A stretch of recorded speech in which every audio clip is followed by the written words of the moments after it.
महाराष्ट्राच्या राजधानीमध्ये मुंबईत अखेर बहुप्रतीक्षित टेस्ला या आंतरराष्ट्रीय ख्यातीच्या इलेक्ट्रिक कार कंपनीचं शोरूम सुरू झालं।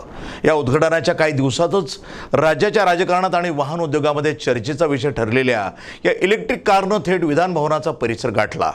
उपमुख्यमंत्री एकनाथ शिंदे यांनी स्वतःच या टेस्ला कारची टेस्ट ड्राईव्ह घेतली, ज्यामुळे विधान भवन परिसरामध्ये एकच गर्दी उसळली होती। मुंबईत टेस्लाच्या आगमनाची चर्चा गेल्या अनेक महिन्यांपासून सुरू होती। प्रदूषण नियंत्रणामध्ये आणण्यासाठी आणि कार्बन उत्सर्जन कमी करण्यासाठी इलेक्ट्रिक वाहनांना प्रोत्साहन देण्याचं धोरण सरकार राबवत असताना टेस्ला सारख्या अग्रगण्य कंपनीच्या उपस्थितीला विशेष महत्त्व प्राप्त झालं आहे। उपमुख्यमंत्री शिंदे यांनी स्वतः या अत्याधुनिक इलेक्ट्रिक कारची चाचणी घेतल्यानं राज्य सरकार इलेक्ट्रिक वाहनांना किती गांभीर्याने घेते याचा संदेश जनतेपर्यंत पोहोचला आहे।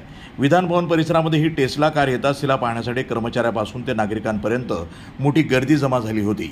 अनेकांनी या कारचे फोटो काढले आणि तिच्या तंत्रज्ञानाबद्दल कुतूहलानं चौकशी केली। उपमुख्यमंत्र्यांनी स्टेअरिंग व्हील हाती घेऊन काही अंतरापर्यंत गाडी चालवल्यानंतर त्यांनी तिच्या कार्यक्षमतेबद्दल समाधान व्यक्त केलं। या घटनेमुळे महाराष्ट्रात इलेक्ट्रिक वाहनांच्या वापराला आणखी गती मिळेल अशी अपेक्षा व्यक्त केली जाते। भविष्यामध्ये सरकारी गाड्यांमध्ये इलेक्ट्रिक वाहनांचा समावेश वाढण्याची शक्यता असून यामुळे पर्यावरण रक्षणाच्या दृष्टीनं एक महत्त्वाचं पाऊल उचललं जाईल। टेस्लाच्या मुंबईतील आगमनानं केवळ वाहनप्रेमीमध्येच नाही तर पर्यावरणाबाबत जागरूक असलेल्या नागरिकांमध्येही उत्साहाचं वातावरण आहे। NTV news Marathi, Mumbai.